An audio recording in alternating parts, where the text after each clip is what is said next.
नमस्कार, आप देख रहे हैं राष्ट्रप्रथम। मैं हूं आपके साथ वैष्णवी झा। मध्य प्रदेश और छत्तीसगढ़ के इस खास बुलेटिन में आपका बहुत स्वागत है। बुलेटिन की शुरुआत करने से पहले नजर डालेंगे हेडलाइंस पर। भोपाल के कर्मचारियों पर मेहरबान हुई शिवराज सरकार, 25 अक्टूबर का भी घोषित किया गया अवकाश। एमपी में कांग्रेस ने मिशन 2023 के लिए कसी कमर, उमा भारती के गढ़ में कमलनाथ बोले बीजेपी धोखेबाज। मध्य प्रदेश के गृह मंत्री नरोत्तम मिश्रा का कांग्रेस नेता पर बड़ा आरोप, कहा चुनावी हिंदू है राहुल गांधी। जज से मुलाकात के आरोप पर सीएम भूपेश ने दिया बयान, कहा सॉलिसिटर जनरल पद पर बैठा व्यक्ति झूठ बोले ये दुर्भाग्यजनक। और आईएएस समीर बिश्नोई को लेकर कोर्ट पहुंची ईडी, आज खत्म हुई रिमांड। अब खबरें विस्तार से। मध्य प्रदेश सरकार राज्य कर्मचारियों पर लगातार मेहरबान होती हुई नजर आ रही है। दिवाली से पहले वेतन देने की घोषणा के बाद अब शिवराज सरकार ने भोपाल के कर्मचारियों को एक और खुशखबरी दी है। सरकार ने भोपाल के सभी कर्मचारियों और अधिकारियों के लिए एक अतिरिक्त दिन की छुट्टी की घोषणा की है। आपको बता दें कि ये आदेश केवल भोपाल के कर्मचारियों और अधिकारियों के लिए जारी किया गया है, यानी दिवाली के अगले दिन भी भोपाल जिले में अवकाश रहेगा।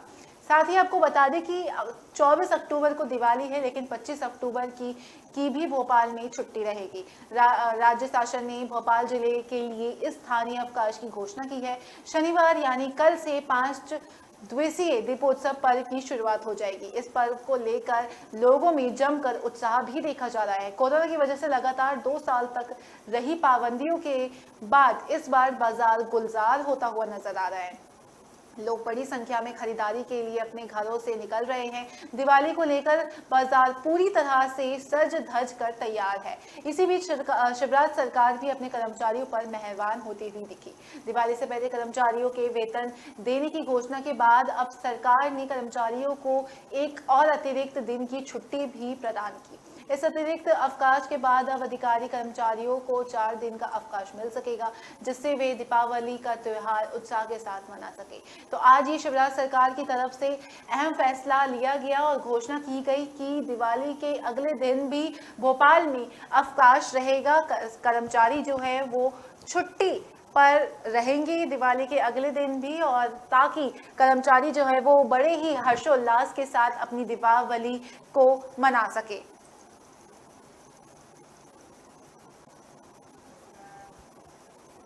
मध्य प्रदेश में 2023 में होने जा रहे विधानसभा चुनाव को देखते हुए कांग्रेस सरकार ने कमर कस ली है। पूर्व मुख्यमंत्री और कांग्रेस के प्रदेशाध्यक्ष कमलनाथ ने बीजेपी के फायर ब्रांड नेता उमा भारती के गढ़ पर बड़ा मल्हारा से मिशन 2023 का आगाज किया। यहाँ पर कमलनाथ ने सभा को संबोधित करते हुए जनता से 2023 के लिए विधानसभा चुनाव में बीजेपी को सबक सिखाने की अपील की। उन्होंने जनता से कहा कि बीजेपी धोखेबाज पार्टी है। कमलनाथ का सबसे अधिक फोकस ज्योतिरादित्य सिंधिया समर्थक विधायकों पर है। इन्हीं विधायकों की वजह से महज 15 महीने के कार्यकाल में ही कांग्रेस की सरकार गिर गई थी। उमा भारती के गढ़ माने जाने वाले बड़ा मल्हारा में सभा को संबोधित करते हुए कांग्रेस चीफ कमलनाथ ने कहा कि भारतीय जनता पार्टी सौदेबाजी पार्टी है। उन्होंने साथ ही ये भी कहा कि आप सभी के सहयोग से साल 2018 के विधानसभा चुनाव में प्रदेश में कांग्रेस की सरकार बनी थी, लेकिन बीजेपी ने सौदा कर जनता की उम्मीदों पर पानी फेर दिया। साथ ही उन्होंने कहा कि मैं सौदे की राजनीति नहीं करता हूं। अब फिर 2023 में होने जा रहे विधानसभा चुनाव में सौदेबाज बीजेपी को सबक सिखाना है। उन्होंने कहा कि सरकार बनती है तो फिर किसानों का कर्जा माफ किया जाएगा। अपने दौरे के दौरान कमलनाथ ने मंडलम, सेक्टर और बूथ की कमेटियों की बैठक भी की और उन्हें दिशा निर्देश भी दिया। तो साफ तौर पर आज उमा भारती के गढ़ पर कमलनाथ जो है वो नजर आए और नजर आते हुए उन्होंने जनता को संबोधित किया और जनता से अपील भी की कि बीजेपी को सबक सिखाना है, कांग्रेस को लाना है।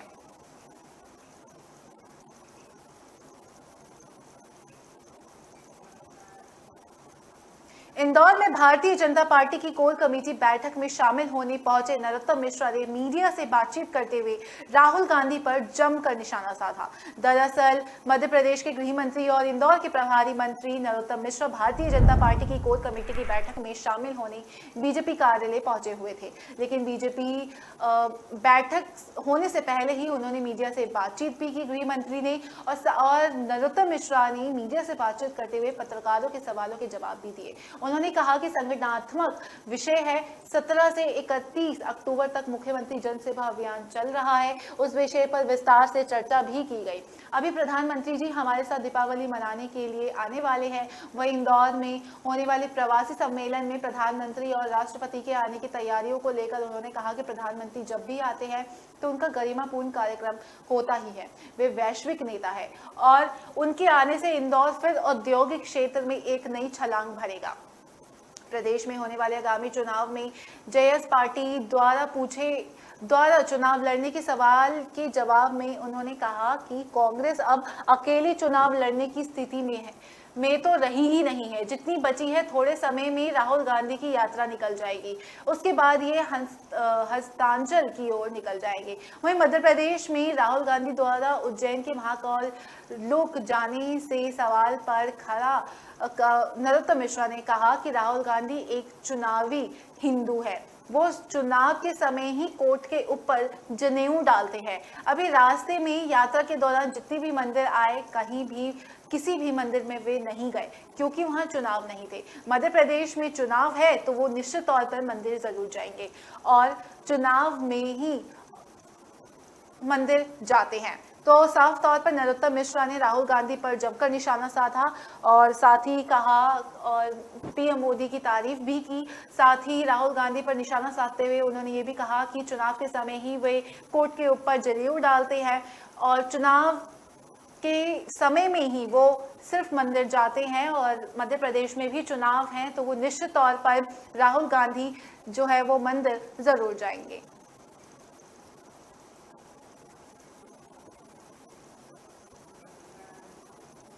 नागरिक आपूर्ति निगम घोटाले में हाईकोर्ट जज से मुलाकात के सॉलिसिटर जनरल के आरोप पर सीएम भूपेश बघेल ने नाराजगी जताई है।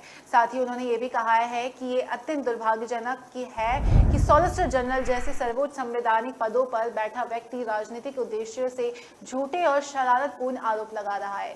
साथ ही उन्होंने कहा कि मैं ये स्पष्ट करना चाहता हूं कि मैंने कभी किसी जज से मिलकर किसी भी अभियुक्त के लिए किसी भी प्रकार का फेवर करने का अनुरोध नहीं किया है। मुख्यमंत्री भूपेश बघेल ने इसको लेकर ट्वीट भी किया। उसमें उन्होंने कहा है कि यह उनकी राजनीतिक छवि खराब करने का षड्यंत्र है। वहीं न्यायपालिका पर भी ये दबाव बनाया जा रहा है। उन्होंने कहा कि इसका समुचित प्रतिकार किया जाएगा। एक दिन पहले भी ईडी के आरोप पर छत्तीसगढ़ सरकार की ओर से सुप्रीम कोर्ट में बताया गया था कि मुख्यमंत्री भूपेश बघेल ने कभी किसी हाईकोर्ट के न्यायाधीश से मुलाकात नहीं की है। इसके बाद अब मुख्यमंत्री की ओर से भी सोशल मीडिया पर कमेंट किया गया। तो साफ तौर पर सीएम भूपेश बघेल ने अपना ये बयान दिया है और सॉलिसिटर जनरल के आरोपों पर नाराजगी भी जताई है। उन्होंने नाराजगी जताते हुए कहा कि यह अत्यंत दुर्भाग्यजनक है। राजनीति उद्देश्य से झूठे आरोप और शरारतपूर्ण आरोप जो है वो लगाए जा रहे हैं। मैंने कभी फेवर के लिए कभी भी किसी जज से मुलाकात नहीं की, कभी भी किसी जज से अनुरोध नहीं किया अपने फेवर के लिए।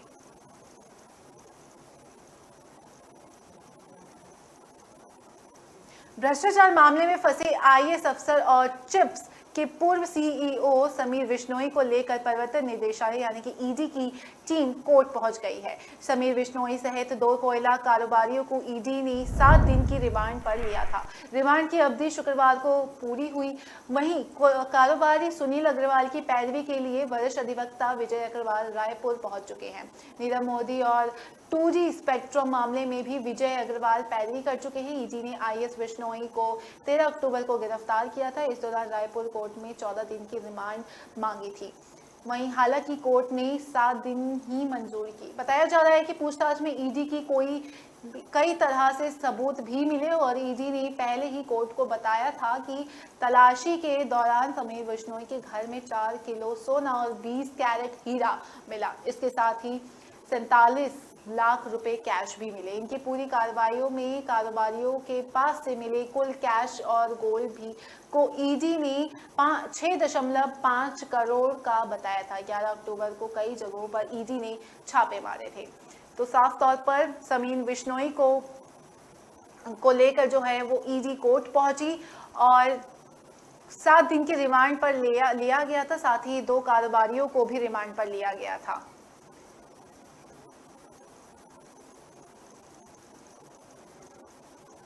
फिलहाल वक्त हो चला एक छोटी सी ब्रेक का। आप बने रहिए राज प्रथम के साथ।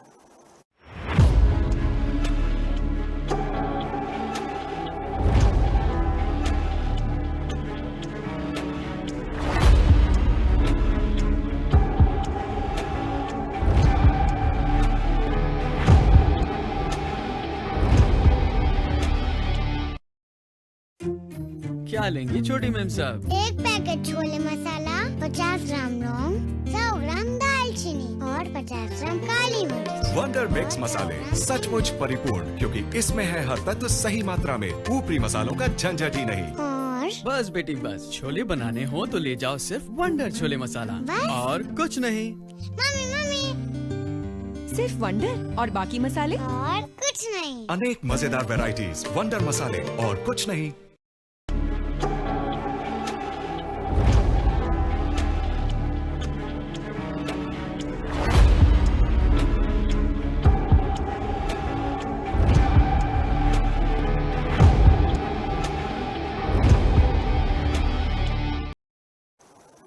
ब्रेक के बाद स्वागत है आपका। बढ़ेंगे अगली खबर की ओर। मध्य प्रदेश के भोपाल में कांग्रेस के दिग्गज नेता एक साथ पीसीसी कार्यालय पहुंच रहे हैं। वहीं पीसीसी कार्यालय में आज एक अहम बैठक भी हुई। कांग्रेस के पूर्व मुख्यमंत्री और कांग्रेस के प्रदेश अध्यक्ष कमलनाथ और राज्यसभा सांसद दिग्विजय सिंह के नेतृत्व में ये बैठक हुई। इस दौरान पूर्व मुख्यमंत्री कमलनाथ, विधायक, प्रवक्ता, मंडलम सेक्टर पदाधिकारियों के कार्यकर्ताओं से चर्चा भी हुई। अगले महीने होने वाली भारत जोड़ो यात्रा को लेकर बड़ी रणनीति और तैयारी को लेकर ये बैठक हुई। इससे पहले पूरे मध्य प्रदेश में उप पदयात्रा हर जिले में निकालने की तैयारी भी की जा रही है। इससे कांग्रेस राहुल गांधी की भारत जोड़ो यात्रा में शामिल होने से पहले मध्य प्रदेश में यात्रा को लेकर माहौल बनाने के लिए तैयारियां की जा रही है, क्योंकि 2023 में मध्य प्रदेश विधानसभा चुनाव होने हैं और राहुल गांधी की यह यात्रा कहीं ना कहीं कांग्रेस के लिए संजीवनी बन जाएगी। इसको लेकर कांग्रेस के दिग्गज नेता कोई भी चूक नहीं करना चाहते हैं। हालांकि कांग्रेस के अंदरूनी मामले के चलते कांग्रेस की सरकार मध्य प्रदेश की सत्ता का महज 1.5 साल ही सुख भोग सकी थी। तत्कालीन कांग्रेसी नेता ज्योतिरादित्य सिंधिया के 22 विधायक समर्थकों ने कांग्रेस को छोड़कर बीजेपी का दामन थाम लिया था। कांग्रेस की सरकार गिर गई थी। नतीजन कांग्रेस फिर विपक्ष की भूमिका में आ गई। अब साल 2023 में फिर विधानसभा चुनाव होने हैं। ऐसे में कांग्रेस के चीफ कमलनाथ अब फिर से मध्य प्रदेश की राजनीति में सक्रिय हो गए हैं। कांग्रेस की भारत जोड़ो यात्रा मध्य प्रदेश से उत्तर भारत में प्रवेश करेगी। नवंबर के अंतिम सप्ताह या दिसंबर के पहले सप्ताह में यात्रा के एमपी बॉर्डर में आने की संभावना है भारत जोड़ो यात्रा का। तो साफ तौर पर आज ये बैठक हुई। राहुल गांधी की तैयारियों को देखते हुए ये बैठक की गई, क्योंकि आने वाले अगले महीने में भारत जोड़ो यात्रा जो है वो मध्य प्रदेश पहुंचेगी। उसकी तैयारियों में जो है वो कांग्रेस जुटी हुई है। छत्तीसगढ़ के कोरबा में कुछ लोगों ने हाथी के एक बच्चे को मारकर दफना दिया था। इसके बाद गुस्साए हाथियों के दल ने गांव को घेर लिया और जमकर उत्पात मचाया। हाथियों ने एक ग्रामीण और मवेशी को कुचलकर मार दिया। सूचना मिलने पर वन विभाग की टीम पहुंच गई और हाथियों को जंगल की ओर भगाने का प्रयास किया। साथ ही मौके पर पशु चिकित्सकों के साथ ही डॉग स्क्वाड की टीम भी बुलाई गई। मामले पसान वन क्षेत्र का है। जानकारी के मुताबिक पसान वन क्षेत्र के ग्राम बनिया में 1.5 साल के हाथी को कुछ लोगों ने मार दिया था, जिसके बाद उसके शव को बंजर पड़ी जमीन में दफना दिया। कुछ दिन बाद ग्रामीणों ने वहां धान की फसल देखी तो उन्हें संदेह हुआ। इस पर ग्रामीणों ने वन विभाग को सूचना दी। टीम पहुंची और फसल हटाकर खुदवाया तो उसमें हाथी के बच्चे का शव निकला। इस पर टीम को संदेह हुआ कि गांव के पास जंगलों में घूम रहे हाथियों के दल से बच्चा गायब है। तो साफ तौर पर जो है ये हाथियों का उत्पात देखा गया। हाथियों का उत्पात इसीलिए मचा क्योंकि हाथी के दल का एक बच्चा जो है वो गांव वालों ने उसको मारकर बंजर मिट्टी में दफना दिया था, जिसके बाद से हाथियों का आतंक जो है वो शुरू हुआ और एक मवेशी को कुचल दिया।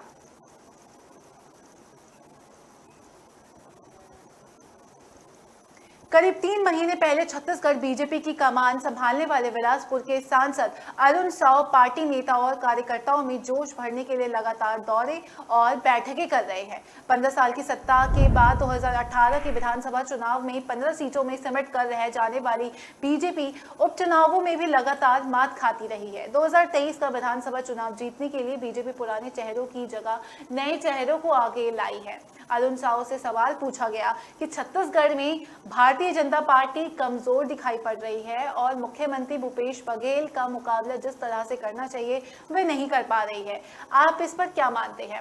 तो इस पर अरुण साव ने जवाब देते हुए कहा कि देखिए, छत्तीसगढ़ में भारतीय जनता पार्टी की स्थिति बेहद मजबूत है। मतदान केंद्र तक हमारी समितियां हैं। पार्टी का संगठनात्मक आधार काफी मजबूत है। पार्टी के पास कर्मठ कार्यकर्ता भी है जिनकी बदौलत राज्य में पार्टी की 3 बार सरकार रही और 1996 से लोकसभा की 11 में से कभी 8 और कभी 10 सीटें जीत रहे हैं। तो साफ तौर पर अरुण साव जो है वो मीडिया का जवाब देते हुए उन्होंने कहा कि बीजेपी जो है वो कमज़ोर नहीं है, वे बहुत मजबूत है और छत्तीसगढ़ में जो है वो बीजेपी की स्थिति काफ़ी मजबूत है। मतदान केंद्र जो है वो हमारी उस पर समितियां भी हैं और बीजेपी का अध्यक्ष अरुण साव का जो ये बयान मीडिया का जवाब देते हुए उन्होंने ये बयान दिया। साथ ही कहा कि छत्तीसगढ़ में नीचे से ऊपर तक जो है वो भ्रष्टाचार भरा हुआ है।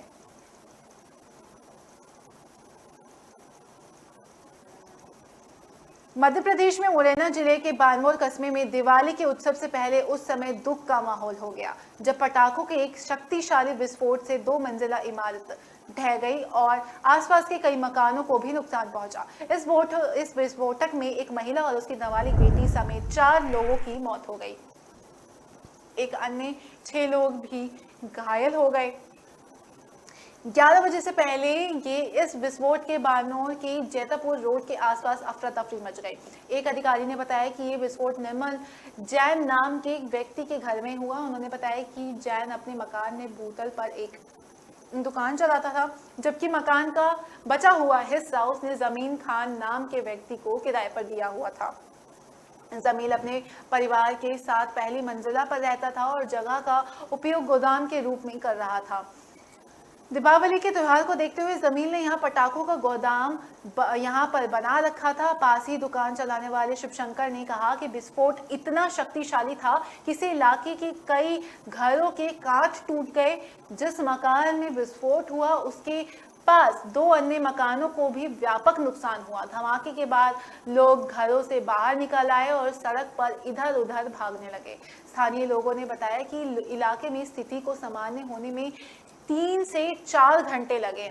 उन्होंने बताया था कि 6 घायलों में से 2 को स्थानीय अस्पताल में प्राथमिक उपचार के बाद ग्वालियर ले जाया गया, जबकि बाकी का बानमोर में इलाज चल रहा है। वहीं मोनेरा के पुलिस अधीक्षक आशुतोष बागरी ने बताया कि विस्फोट के कारणों का फिलहाल अभी पता नहीं चल पाया है। तो दिवाली के सीजन में से पहले ही मौत से जो है वो सहम गए हैं लोग। शोक का माहौल देखा गया। मां बेटी समेत 4 लोगों की मौत हो गई। विस्फोट में 2 मंजिला इमारत जो है वो मुरैना में ढह गई थी।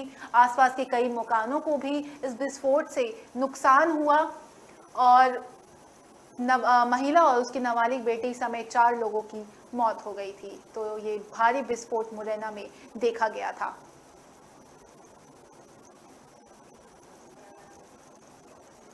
केंद्रीय उड्डयन मंत्री ज्योतिरादित्य सिंधिया ने कहा कि देश के हर जिले में एक हेलीपैड बनाया जाएगा ताकि कोई भी हादसा होने पर तुरंत राहत पहुंचाई जा सके। सिंधिया ने ग्वालियर में कहा कि इस संबंध में राज्य सरकारों से बातचीत फिलहाल चल रही है। उन्होंने कहा कि केदारनाथ में एक हेलीकॉप्टर दुर्घटना की हालिया घटना दुर्भाग्यपूर्ण है। इस तरह की दुर्घटनाओं के दौरान तत्काल राहत प्रदान करने के लिए काम किया जा रहा है। इसके लिए देश के हर जिले में एक हेलीपैड बनाने का निर्णय लिया गया है। केंद्रीय मंत्री सिंधिया ने कहा कि इस मुद्दे पर 780 जिले अधिकारियों के साथ बातचीत चल रही है और इसके लिए एक मानक प्रक्रिया तैयार की गई है। सिंधिया ने कहा कि राजमार्ग के किनारे हर 200 से 300 किलोमीटर पर हेलीपैड बनाने की योजना है और केंद्रीय भूतल परिवहन मंत्रालय के साथ बातचीत चल रही है।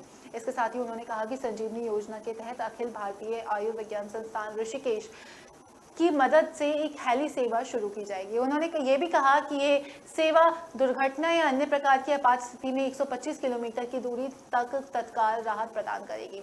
मंत्री ने यह भी कहा कि ग्वालियर बैंगलोर उड़ान सप्ताह में 6 दिन 90 यात्रियों की क्षमता वाले विमान के साथ संचालित होगी, जबकि 7वें दिन 180 यात्रियों की क्षमता वाले बोइंग 737 मार्ग पर संचालित होगा। और साथ ही उन्होंने ये भी कहा कि 15 नवंबर को ग्वालियर मुंबई की उड़ान 186 यात्रियों की क्षमता वाली एयरबेस के साथ शुरू होगी।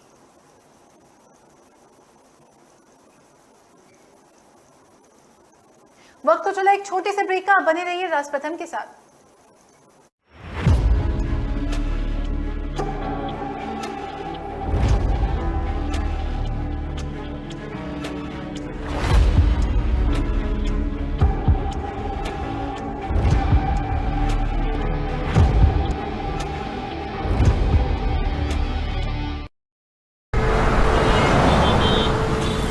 कहाँ जा रहे हो? दुकान पर बैठो और इसे आगे बढ़ाओ। पापा, दुकान आगे बढ़ाने के लिए मुझे दुकान पे बैठने की जरूरत नहीं है। बस बातें करवा लो इनसे।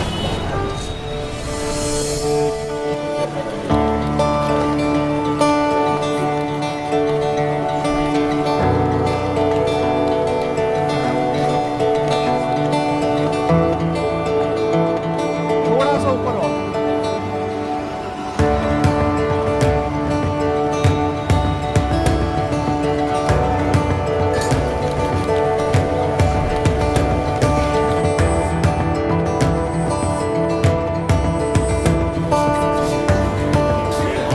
लो जी मैडम, आपके 4 किलो लड्डू। बेटा इनके लड्डू पैक कराओ। क्यों पापा, बढ़ गई ना दुकान आगे? हाँ बेटा, अब तक सबकी खुशी के लिए मिठाई खिलाई है, मगर आज अपने बेटे के हुनर के लिए खुद खाऊंगा। जब खिलकर निकलता है स्किल तो सलाम करता है हर दिल। DSEU, इंडिया की पहली स्किल एंड एंटरप्रेन्योरशिप यूनिवर्सिटी, जहां ऐसे कोर्सेज में हैं डिग्रीज और डिप्लोमास जो बेटर फ्यूचर की ओर ले जाएंगे आपको।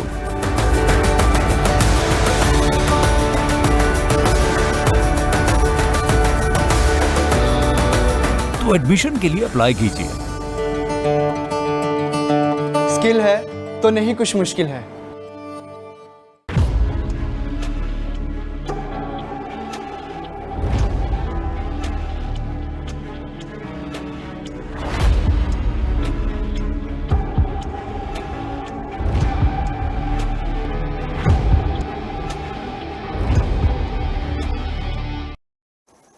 ब्रेक के बाद स्वागत है आपका। बढ़ेंगे अगली खबर की ओर। छत्तीसगढ़ सरकार की गोधन न्याय योजना की चर्चा पूरे देश में होती है। प्रदेश की भूपेश बघेल सरकार ने इस योजना के तहत गांव-गांव में गौठान निर्माण करवाया, जहां पशुओं को रखा जाता है, उनको खाने के लिए पैरा पास घास उपलब्ध कराए जाते हैं, साथ ही पशुओं से भी लाभ लिया जाता है। गौठान के अंदर ही कई रोजगार मूलक गतिविधियां भी संचालित की जाती हैं और जिससे गाँव के लोगों को अधिक रूप से फायदा हो सके। इसके अलावा मुख्यमंत्री भूपेश बघेल ने गौठान के माध्यम से पशुपालकों से 2 रुपए किलो गोबर खरीदने की योजना भी शुरू की थी, जिससे काफी ग्रामीणों को फायदा भी हुआ। लोग इसे रोजगार के रूप में भी लेकर फायदा कमाने लगे। लेकिन सरगुजा जिले के कुछ गौठानों में मुख्यमंत्री की मंशा के अनुरूप काम नहीं हो रहा है। ना तो यहाँ गोबर खरीदी की जा रही है, ना ही पशुओं को रखा गया है। ग्रामीणों को किसी तरह से गौठान से कोई लाभ नहीं मिल रहा है। कुछ किसानों का कहना है कि अगर गौठान का सही तरीके से संचालन होगा तो उससे निश्चित रूप से लोगों को फायदा जरूर होगा, लेकिन जिला प्रशासन भी इस ओर ध्यान नहीं दे रही है। तो साफ तौर पर किसानों की तरफ से ये बयान जो है वो सामने आया कि अगर इस योजना पर ठीक तरीके से ध्यान दिया जाएगा तो इससे लाभ जरूर मिलेगा। सीएम भूपेश बघेल के द्वारा जो है ये योजना की शुरुआत की गई थी। पशुओं से भी लाभ लिया जाता था और गोधन न्याय योजना का प्रशासन जो है वो अनदेखी साफ तौर पर करती हुई दिख रही है।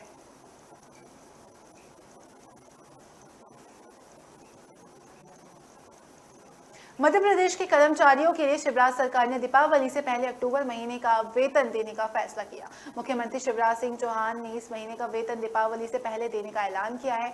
वहीं सीएम शिवराज ने ट्वीट करके इसकी जानकारी दी है कि मध्य प्रदेश सरकार राज्य कर्मचारी को दीपावली से पहले अक्टूबर महीने का वेतन दिया जाएगा, जिसे लेकर सीएम शिवराज ने ट्वीट कर लिखा कि दीपावली का पावन पर्व आ रहा है। हमारे सभी कर्मचारियों साथी परिवार सहित दीपावली हर्षोल्लास के साथ मनाएं, इसलिए हम इस महीने का वेतन दीपावली से पहले देने का आदेश जारी कर रहे हैं। सभी कर्मचारी साथियों को दीपावली की बहुत बहुत बधाई और शुभकामनाएं। तो साफ तौर पर सीएम शिवराज की तरफ से ये ऐलान किया गया और इसकी जानकारी खुद सीएम शिवराज ने ट्वीट करके दी है कि इस महीने का वेतन जो है वो पहले ही दे दिया जाएगा ताकि कर्मचारी जो है वो हर्षोल्लास के साथ दीपावली का पर्व मना सके।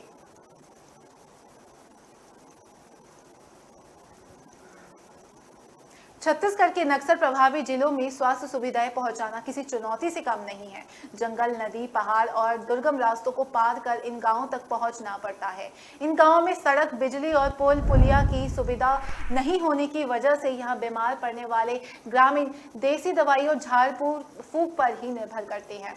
पिछले कुछ दिनों से बस्तर के ऐसे ही गांवों को चिन्हित कर स्वास्थ्य विभाग की टीम कई चुनौतियों का सामना कर इन गांवों तक पहुंच रहे हैं। साथ ही लोगों को निःशुल्क दवाइयां उपलब्ध कराने के साथ स्वास्थ्य सुविधाएं भी दे रहे हैं। बस्तर संभाग के नक्सल प्रभावित क्षेत्रों में स्वास्थ्य विभाग का अमला लगातार ऐसे इलाकों में पहुंचकर ग्रामीणों को स्वास्थ्य सुविधाएं मुहैया करा रहा है जहां पहुंच पाना किसी चुनौती से कम नहीं है। इन गांवों तक पहुंचने के लिए टीम को 30 से 40 किलोमीटर पैदल चलकर पहाड़ी रास्ते से होकर पहुंचना पड़ रहा है।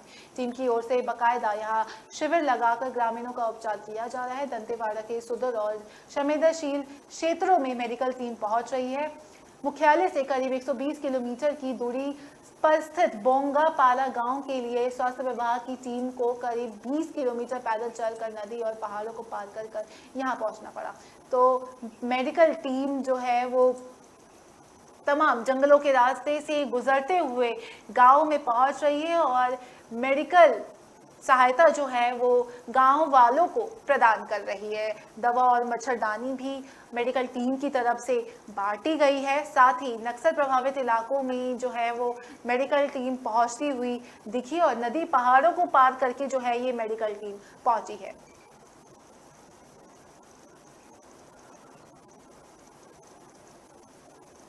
मध्य प्रदेश के मेडिकल कॉलेज में हिंदी में पढ़ाई और पर्चे पर श्री हरि लिखने के बाद अब सरकार ने धनतेरस पर मेडिकल कॉलेज के धन्वंतरी की पूजा करने का आदेश दिया है। सरकार की इस घोषणा पर कांग्रेस के मीडिया विभाग के प्रमुख के मिश्रा ने तंज कसा है। उन्होंने कहा है कि बीजेपी को ये नौटंकी छोड़कर स्वास्थ्य सुविधाओं पर बेहतर बनाना चाहिए और ध्यान देना चाहिए। साथ ही उन्होंने कहा कि सरकारी अस्पतालों में व्यवस्थाओं का अभाव है। छोटी छोटी जांचों के लिए गरीब मरीजों को निजी लैबों का सहारा लेना पड़ रहा है। उन्होंने बीजेपी के मंत्री को सलाह दी है कि अब ये नौटंकी छोड़कर स्वास्थ्य व्यवस्थाओं को बेहतर बनाए। 3 दिन पहले हिंदी में चिकित्सा शिक्षा पुस्तकों के विमोचन के बाद अब बीजेपी सरकार ने नया फरमान जारी किया है।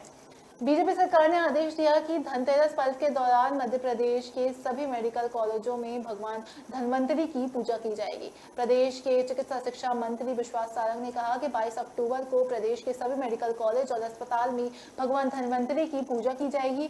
साथ ही उन्होंने कहा कि मैं स्वयं भोपाल और इंदौर के मेडिकल कॉलेज में होने वाली पूजा समारोह में शामिल रहूंगा। तो स्वास्थ्य और चिकित्सा मंत्री विश्वास सारंग की तरफ से ये बयान आया कि धनतेरस के अवसर पर भगवान धन्वंतरी की मेडिकल कॉलेजों में पूजा होगी और इस अवसर पर वो खुद वहां मौजूद रहेंगे।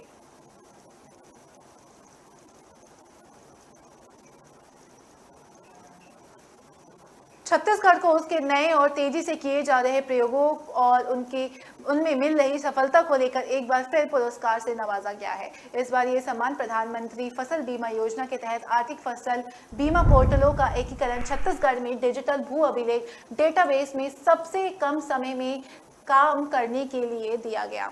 साथ ही भारत सरकार के कृषि और कृषक कल्याण मंत्रालय ने इस उपलब्धि के लिए छत्तीसगढ़ को उत्कृष्ट पुरस्कार प्रदान किया है। केरल की कोची में 19 और 20 अक्टूबर को हुए 8वें राष्ट्रीय अधिवेशन के पहले दिन ही छत्तीसगढ़ को उत्कृष्ट पुरस्कार से सम्मानित किया गया। भारत सरकार की प्रधानमंत्री फसल बीमा योजना के अंतर्गत खरीफ वर्ष 2022 से राष्ट्रीय फसल बीमा पोर्टल का एकीकरण भूया की सीमित समय में सफलतापूर्वक करने पर दिया गया और छत्तीसगढ़ की ओर से पुरस्कार को विशेष सचिव और संचालक कृषि डॉक्टर अय्यज फकीर तंबोली और संयुक्त संचालक कृषि बीके शर्मा ने ग्रहण किया। दरअसल राष्ट्रीय फसल बीमा पोर्टल का एकीकरण प्रदेश के डिजिटल भू अभिलेख डेटाबेस से होने से कृषकों की भूमि का जो है वो विवरण संबंधी जानकारी राष्ट्रीय फसल बीमा पोर्टल में भूइयां पोर्टल से सत्यापन के बाद ही दर्ज की जा सकी। इससे कृषकों के सही खसरा नंबर, रुकबा और सही ग्राम की जानकारी पोर्टल पर दर्ज होने के फैसले से बीमा आवरण और दावा भुगतान की कार्रवाई पारदर्शिता के साथ पूरी हो सकी। तो छत्तीसगढ़ को ये उत्कृष्ट पुरस्कार दिया गया। छत्तीसगढ़ को उत्कृष्ट जो है वो दिया गया था उनके लगातार प्रयासों और फसल बीमा पोर्टलों के लिए जो है वो पुरस्कार दिया गया। छत्तीसगढ़ जो है वो लगातार प्रदेश को बेहतर बनाने के लिए लगातार काम कर रही है, उसको बढ़ावा देने के लिए जो है वो उत्कृष्ट पुरस्कार दिया गया है। कृषि कल्याण मंत्रालय ने उपलब्धियों के लिए जो है वो पुरस्कार दिया गया है।